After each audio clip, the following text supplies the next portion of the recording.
Hey, what's going on, ladies and gentlemen? My name is Rayge, and we are back today to talk about a very important topic in the usage of power cores and how it's kind of changing a bit with the way that the antimatter store and whatever featured store is coming into Marvel Strike Force following Chapter 2 of course, because as you guys may know, these chapter stores have been phenomenal.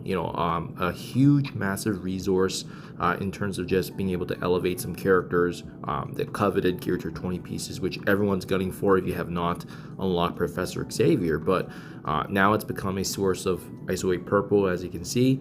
And then personally for myself, what I've been doing with it anyways has been the farming of character shards.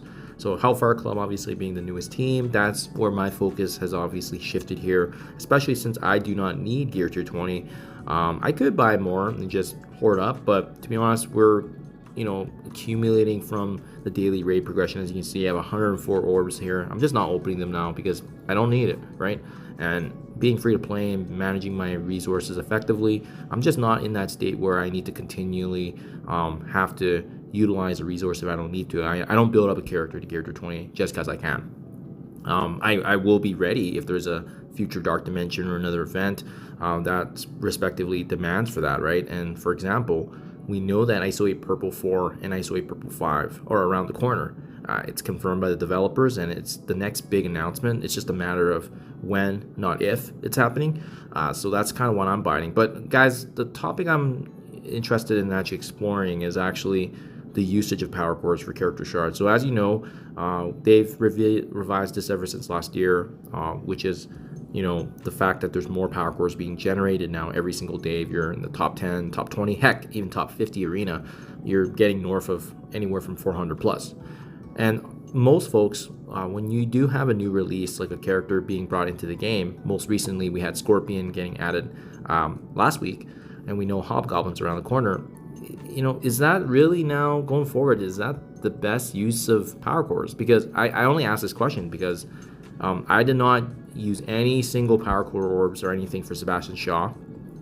And as you can see, I have fully unlocked them, right? There was 25 shards available free to play from his initial event with the red stars. I forget the name of it, but that's how he was initially kind of added in. Those like Hellfire rings that you're collecting.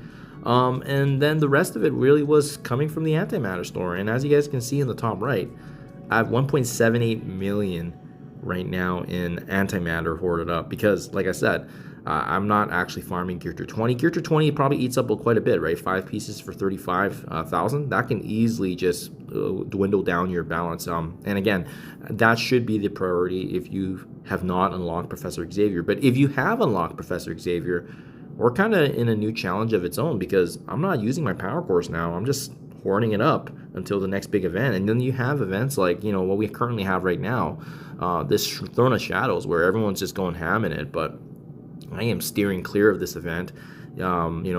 Big shout out to obviously all the spenders and whales and dolphins funding this game. We wouldn't be where we are without these folks actually putting their money, their hard-earned money into the game to make sure that Scopely is alive and able to monetize and obviously add updates along the way. But for myself, being free to play and obviously being managing my characters and roster progression, I have to min-max all the resources. So I do foresee that there's going to be something big coming here in the works in terms of an announcement, and that's kind of why I'm saving up all my antimatter. But having said that, I've been using it for new character shards. Remember, Sebastian Shaw, he was just added last Friday, if my memory serves me right. And we were able to unlock him in just a few days because every day I've been able to add a core refresh here and there to get some additional shards. And it's just been so easy because you get 5 shards for 12,500. That's, if you think about it in the equivalence of what's happening in Gear Tier 20, that's 3 times, right? That's, you could technically get 15 shards for the same cost of basically 5 pieces of Gear Tier 20. So that's why it's such a huge scale factor. Once you've unlocked Xavier and you no longer need Gear Tier 20 or hoarding or hunting for it respectively, getting character shards right now, this is as good as it's ever been free to play in terms of just newest characters added into the game and us having access. And remember, Sebastian Shaw was just recently added into the game, a week and a half ago, and we already have him unlocked. That is an insane unlock period. And then that's not even just, write home about some of those that are lucky enough to get the Path of Sebastian orbs. And each of these orbs are rewarded every single day when you're spending a little bit of campaign energy. And with every 20 orbs, you also get an additional big orb that has a chance to give you more of the Black King orb right there, which also is the 675 power core. So going forward, guys, and I think this is going to be my strategy going forward for basically all the new releases, unless there's something that's super meta changing like Franklin Richards, which you saw me doing when he first initially got added. We double dipped and we obviously unlocked him with power cores, and then we brought him straight into the arena right away. But in my honest opinion right now, we should be saving as much resources as we can in the game, especially from a power core perspective. I do feel like there's a bit of diminishing value right now because this antimatter store is just something else, right? The newest characters, the newest resources, ISO 8 purple 4 and 5, they are going to cost a pretty penny.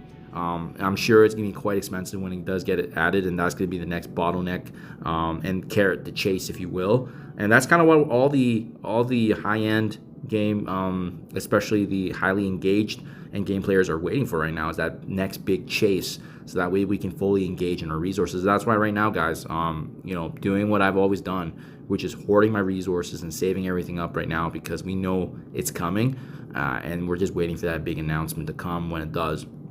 In the meantime, we'll leverage this antimatter store to the utmost, which means new character shards coming our way. We'll purchase them, and that way we can get their unlocks even without using power core orbs. And by that time, anyways, if you're doing this correctly, a free-to-play event might already have arisen, which in this case, like for example, Azazel, we just saw 100 shards of him being available in the previous 2 danger rooms that were up for grabs there. So yeah, I'm liking the farmability in the game. I'm liking what I'm seeing right now, but I'm still going to hoard. I'm still going to continue to manage my resources going forward here, because I think there's a big next announcement coming very, very soon. And I want you guys to be on the lookout for that as well, especially for those of you that unlocked Xavier. We have a lot of incentive right now to be smart, not to overinvest, and just bide our time, because when it comes, it's going to be a very monumental shift, either in another gear tier, another level, or like I said, I believe it's going to be ISO 8 purple 4 and 5, and potentially even an exciting character for us to chase after. Thank you for your time as always. Do let me know what you think, comments below, and I'll catch you guys in the next one.